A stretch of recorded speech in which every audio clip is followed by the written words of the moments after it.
Oh, man, I'm late. Sure hope I can make my flight. Stand there. Me? I am standing here. Come here. Okay. Hands up, turn around. Whoa, easy. Into the scanner. Ooh, what's this in your pants? Hey, slow down. It's just my... Hold it right there. Your wallet has tripped the metal detector. What's this? The Bill of Rights? That's right. It's just a harmless stainless steel business card-sized copy of the Bill of Rights from SecurityEdition.com. There for exposing the TSA as a bunch of liberty-destroying goons who've never protected anyone from anything. Sir, now give me back my wallet and get out of my way. Got a plane to catch. Have a nice day. Play a leading role in the security theater with the Bill of Rights Security Edition from SecurityEdition.com. It's the size of a business card, so it fits right in your wallet, and it's guaranteed to trip the metal detectors wherever the police state goes. That's SecurityEdition.com. And don't forget their great Fourth Amendment socks. Hey, guys, I got his laptop. All right, y'all, welcome back to the show. I'm Scott Horton. Our first guest today is the great Robert Higgs. He's senior fellow at the Independent Institute and the editor of their journal. He's also the author of Crisis in Leviathan, Against Leviathan, Depression, War, and Cold War, Resurgence of the Warfare State, Neither Liberty Nor Safety, and it goes on and on, Opposing the Crusader State, etc., but the one we want to talk about mostly today will be Transformation of the American Economy, 1865 through 1914. Very interesting. An essay in interpretation, it's called. Welcome back to the show. Bob, how are you doing? I'm doing very well, Scott. Thank you. Well, I'm very happy to have you here. Appreciate you joining us today, and happy 4th of July to you. And the same to you, my friend. It's my only favorite holiday that's not Christmas or Halloween. It's the only one that's wrapped up in the nation state that I like, because it's the celebration of Secession Day, kind of, you know? Well, I wish it were considered in that light, Scott. I'm afraid that for most people that's not foremost in their minds. You know, in 1997, pretty sure it was 97, I've told this one before, sorry. I went down to Auditorium Shores here in Austin, Texas, by Town Lake, where everybody's, partying and drinking beer, and they may have banned beer by now, I don't know, but setting off firecrackers and stuff. And I was passing out copies of the Declaration of Independence.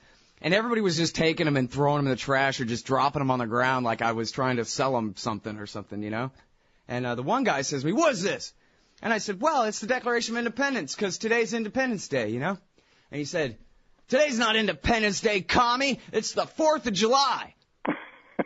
And then he went off on his way. But there was one person who said, "Hey, thanks. You know what? I really appreciate that. I'm going to go read this to my family right now. Have a good one." And walked away. Everyone else just thought it was trash. I was harassing them and ruining their day, and they had no idea what the Declaration of Independence was. So you're right.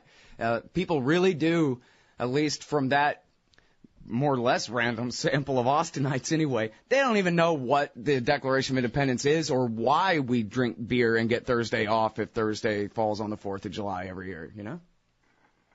I think of the 4th of July holiday as one of the great public relations triumphs of the American state, Scott. From the very beginning, from the very drafting of the Declaration itself, certain groups of Americans have been attempting to justify the state, prop it up, glorify it, and dignify its kingpins. And, of course, the Declaration was a masterful public relations stroke in that regard. In other words, worship the Continental Congress because they're protecting you from the English.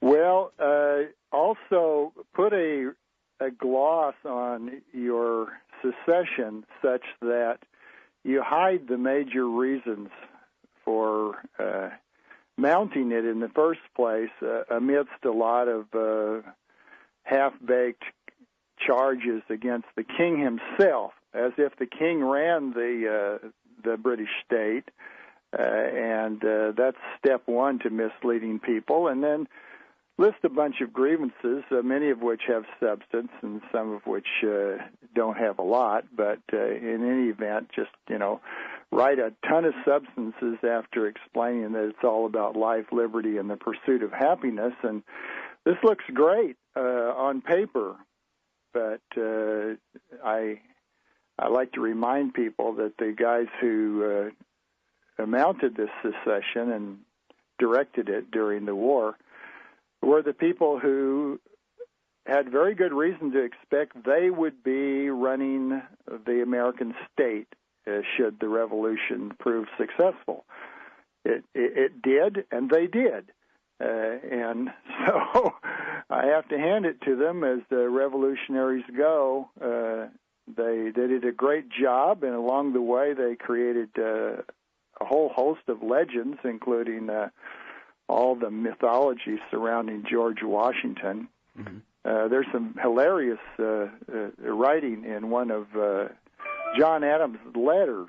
I can't remember whom he was writing to at the time, but he talks about how even during the Revolution, everybody understood that Washington was a blockhead, but they needed him as this kind of symbol to get the masses to go along with what they were doing. And having created this legend about him, they had to keep it going afterwards, and it was like this great secret that they had been keeping for decades after the war about the great Washington.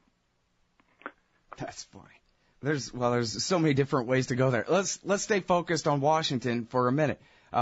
He is obviously, I don't know, half of the mythology of the Revolutionary period is about him and his leadership and his destiny. Never mind the time between the end of the war and the creation of the Constitution. He won the war, and then he became the first president, and everything was wonderful. That's how you know it was all good and above board and had your best interests in mind in the first place, is because it's George Washington. That's why we trust the money, is because it's got him on the $1 bill. Well, he's certainly been represented as a noble character in all sorts of ways. And, I would have to say that while I'm making critical remarks about Washington, he was by no means the worst state leader of all time. So, there had to be grains of truth in order for the myth to take root. Sure. And there were grains of truth, but I think people who studied Washington carefully see him in a much better context than the one that was created to maintain the myth of American nationality and of his fatherhood of the whole operation. Mm-hmm. All right, now, when you talk about the real reasons that they did what they did, and I think you're referring to the Continental Congress there and the authors of the Declaration of Independence, but hadn't the war already been on for more than a year, and it really was a war by the English state against the people of America, and the people of America were already fighting them off, and the Continental Congress was just racing to get ahead of the parade finally, right? Well, certainly there'd been some fighting already going on, but the whole question of the dispute between the colonists and the British state started in a serious way, in a way that led to the Revolution at the end of the 7 Years' War. And the reason it started is because the British had expended an enormous amount of money in the North American operations during that war to defeat the French. And by doing so, of course, they had removed this substantial threat to the colonists from Quebec. And the colonists had always been hungry to go up there and snatch the land away from the French. Anyhow, they had been attempting to do that for a long time in various wars they had undertaken. But at the end of that war, the British, quite, I think, reasonably, wanted the colonists to pick up some of the expense. And, of course, the colonists didn't want to pick up any of it. They wanted the British state's protection and any gains it gave them by way of securing Canada, but they didn't want to pay, and so practically everything that happened between 1763 and 1775 can be seen in light of this whole business about the consequences of the 7 Years' War in North America. That was a world war, of course. It involved the British and other parts of the world as well.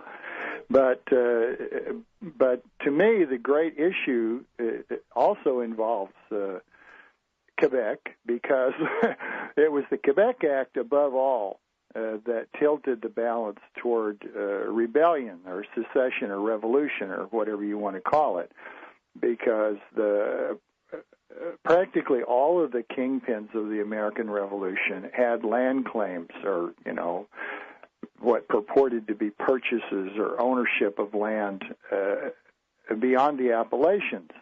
And the Quebec Act basically said you can't exercise this ownership. This land is no longer part of your colonies. It's going to be part of Canada, part of something you don't control, and therefore your dreams of wealth are just going down the tube. And I just don't believe that these guys, who were the richest, most powerful men in the colonies and expected to get much, much richer by virtue of their disposing of Western lands, were willing to tolerate that. And so they saw their chance, and they tried to work up enough support for what they were doing while concealing. You'll notice that in the Declaration's litany of complaints, the Quebec Act is sort of indirectly mentioned without being mentioned specifically in relation to what they take to be the threat of Catholicism, and they're being exposed to these alien elements from Canada. But that to me is just fuzzing up the real issue, which is their attempt to get rich from Western lands. Oh, man. Ain't nothing sacred. I guess not. No, in politics, Scott, there is nothing sacred. I think that's something that people need to learn, that everything you're told about politics is a lie. Going all the way back, too. Yeah, all the way back. Yeah. All the way back to Adam and Eve. Well, now, here's this, too, though. The Declaration of Independence, you're right. It's probably the most effective state propaganda in the world for what is certainly the greatest purveyor of violence on the face of the planet right now. It's got nothing to do with peace and freedom and liberty and justice whatsoever.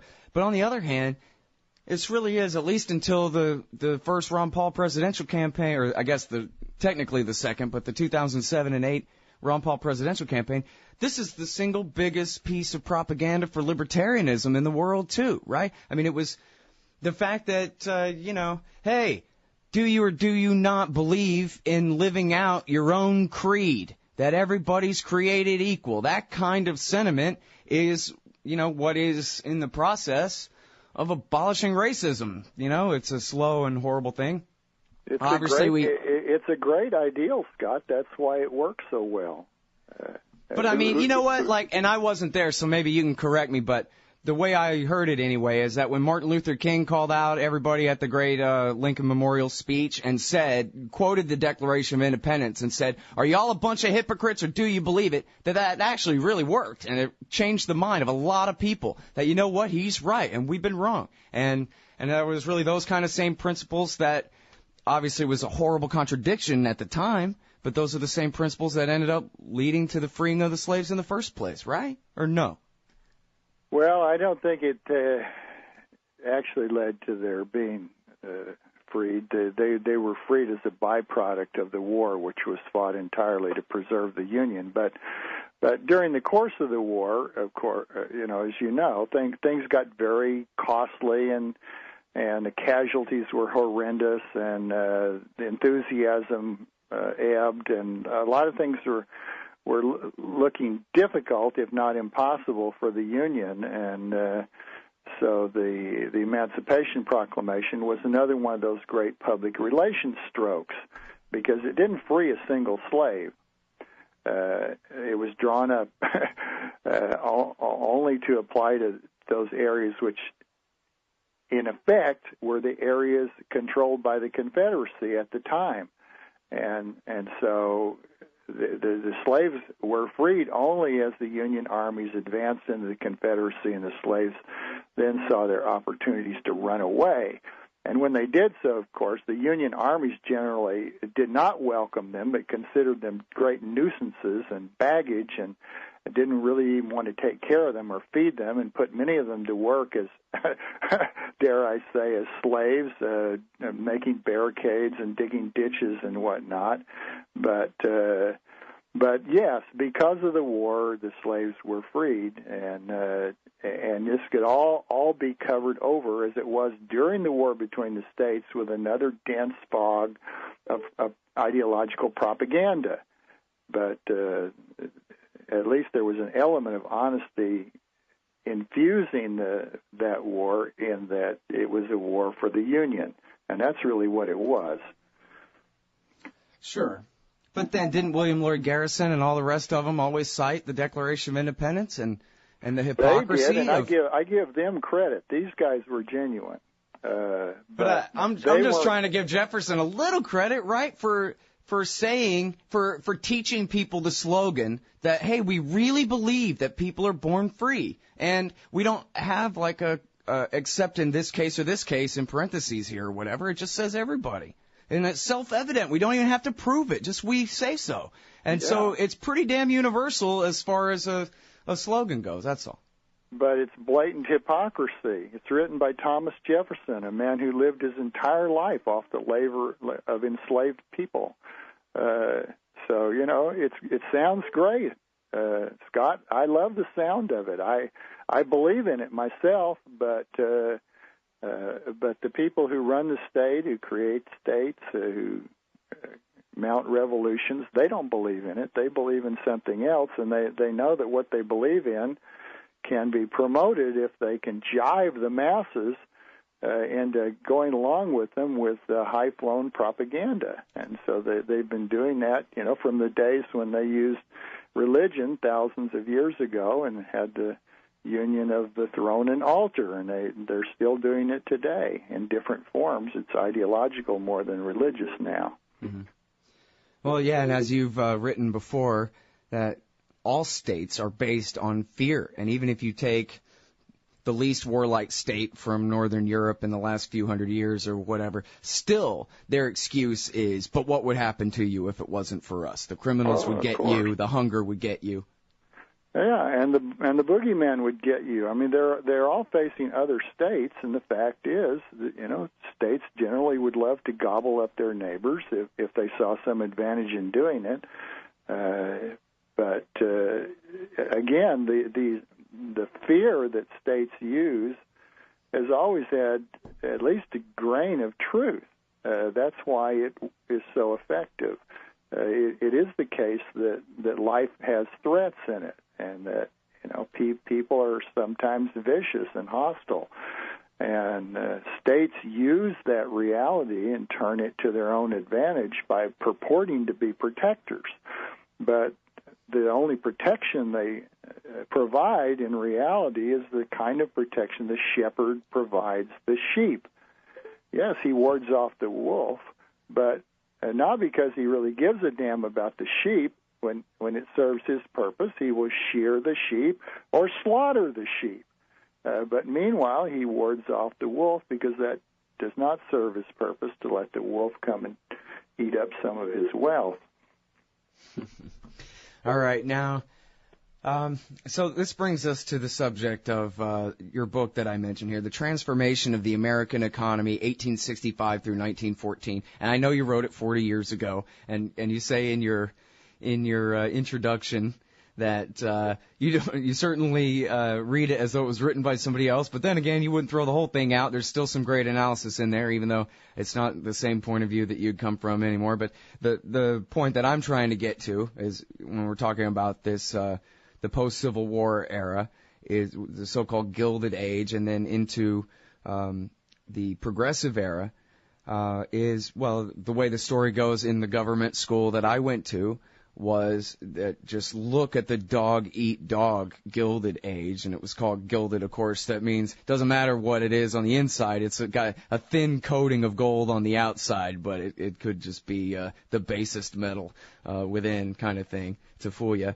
But then the progressive era came, and people finally used the democratic power of their democracy to control the government, to reform the civil service and professionalize the police, and to make everything great. They created a central bank to smooth out the booms and busts, and thank goodness, right?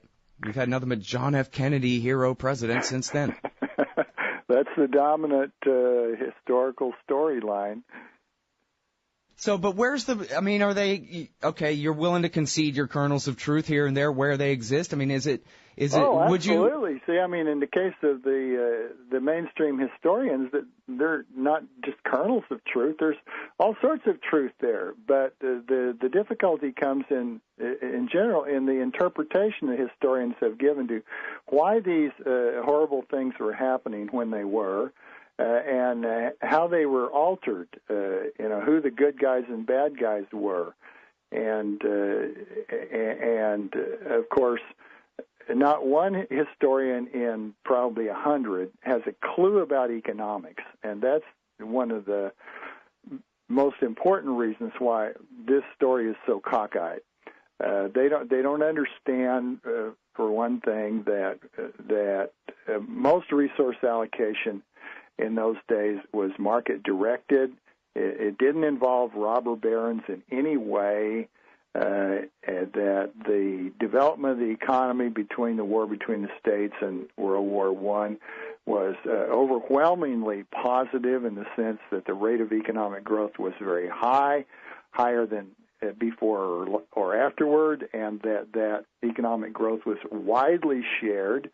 And it was, of course, the case that there were a lot of very poor people still, that not everybody had got appreciably better off, and that if you just looked out at the world in 1880 or 1890 or 1900, you could see millions of desperately poor people, either working on farms or in rural areas or in the cities, in sweatshops and factories and mines and what have you. And if you compare their conditions with the conditions of our own time, it looks as if they were just right up against it. But what you don't understand when you do that is that they had been even worse off 50 years before, and that millions and millions of people were living better than ever by virtue of the economic growth that was taking place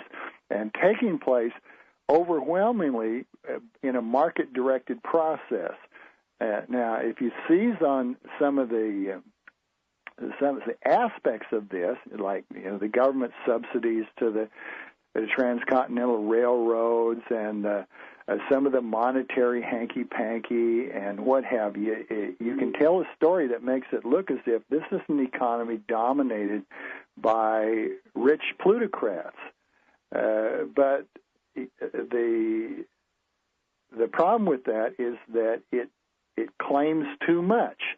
Yes, there were powerful people. Yes, they made bad public policies in their own self-interest and so forth. But that was not the whole of what was happening in the economy.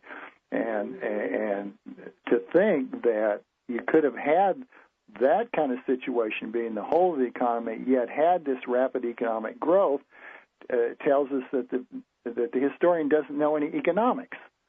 Because you can't get a progressive economy unless you have widespread private property rights good enough to lead to a great deal of entrepreneurship, not just a little here and there in one industry or another. You have to have almost pervasive entrepreneurship throughout an economy to generate a high rate of sustained economic growth.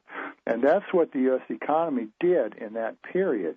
And that's why, in a way, despite all these dark spots and all these evil aspects of it, it's still glorious because, all in all, life was getting better for the common person.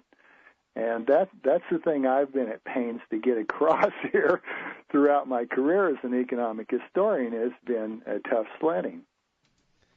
Of course, because the politicians always get to, well, they've got the flag, they've got the Declaration of Independence to wrap themselves in, and they always get to claim credit for everybody else's successes.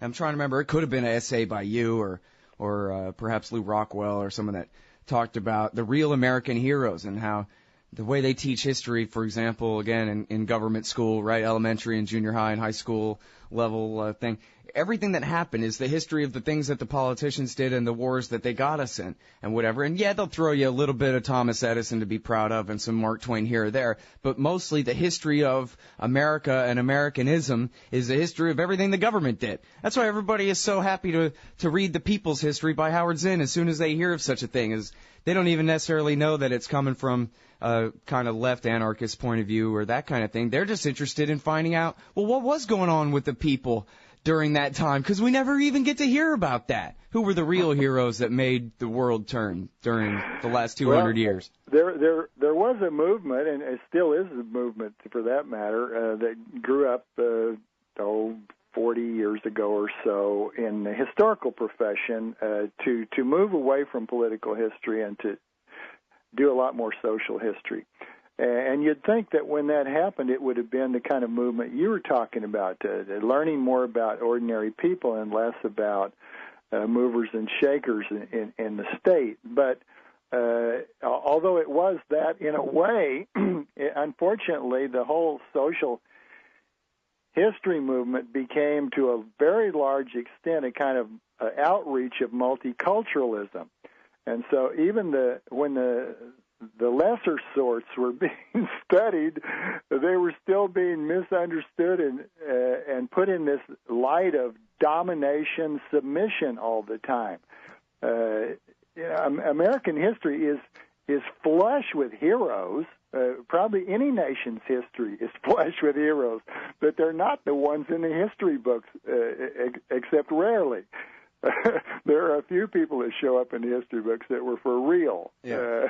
And then mostly they just get expropriated and taken over and sold out, dance with vacuum cleaners and commercials after they're dead.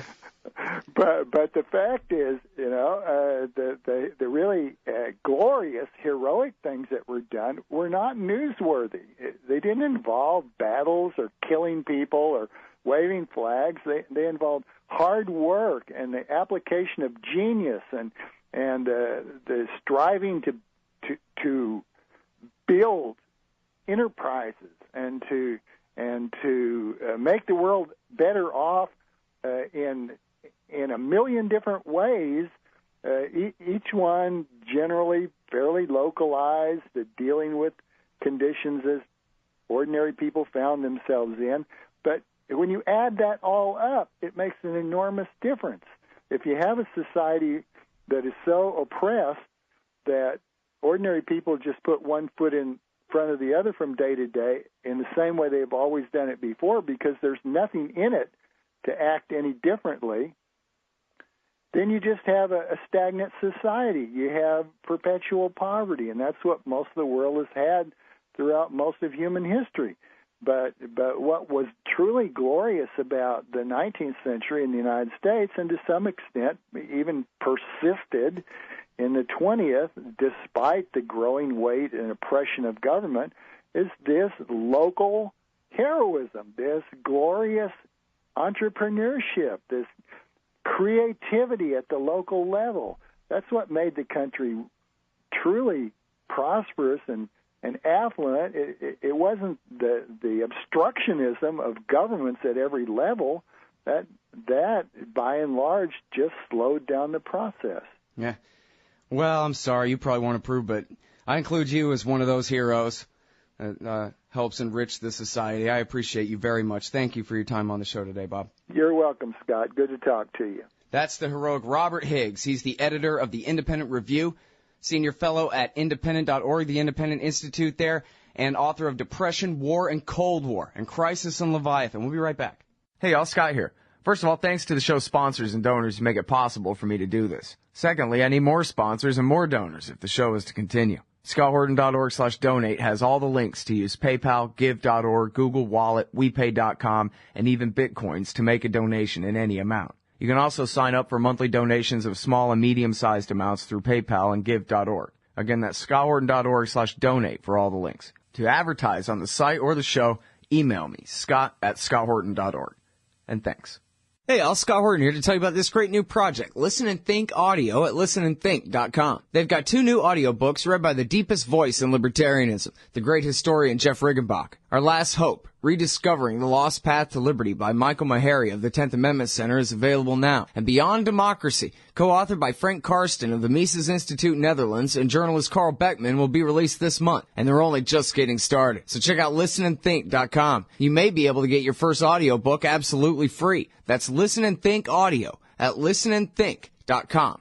Hey, all, Scott here. I think you ought to consider subscribing to The Future of Freedom, the journal of the Future Freedom Foundation, in print or online. The Future of Freedom features the best writers in the libertarian movement, the fearless Jacob Hornberger, individualist anarchist Sheldon Richman, and crusading journalist Jim Bovard, along with Anthony Gregory, Wendy McElroy, Tim Kelly, Richard Ebling, and many more. And the July issue features one by your favorite radio host on America's Middle East policy, entitled Stupidity or the Plan. So head on over to fff.org/subscribe and sign up for The Future of Freedom in print or online. That's fff.org/subscribe. And tell them Scott sent you. Hey, all, Scott Horton here for the Council for the National Interest at councilforthenationalinterest.org. Aren't you sick of the neocons and the Israel lobby pretending as though they've earned some kind of monopoly on foreign policy wisdom in Washington, D.C.? These peanut clowns who've never been right about anything? Well, the Council for the National Interest is pushing back, putting America first, and telling the lobby to go take a hike. The empire's bad enough without the neocons making it all about the interests of a foreign state. Help CNI promote peace. Visit their site at councilforthenationalinterest.org and click Donate under About Us at the top of the page. That's councilforthenationalinterest.org. Hey, y'all, Scott Horton here for WallStreetWindow.com. Mike Swanson is a successful former hedge fund manager whose site is unique on the web. Subscribers are allowed a window into Mike's very real main account and receive announcements and explanations for all his market moves. The Federal Reserve has been inflating the money supply to finance the bank bailouts and terror war overseas. So Mike's betting on commodities, mining stocks, European markets, and other hedges against our depreciating dollar. Play along on paper or with real money, and then be your own judge of Mike's investment strategies. See what happens at WallStreetWindow.com.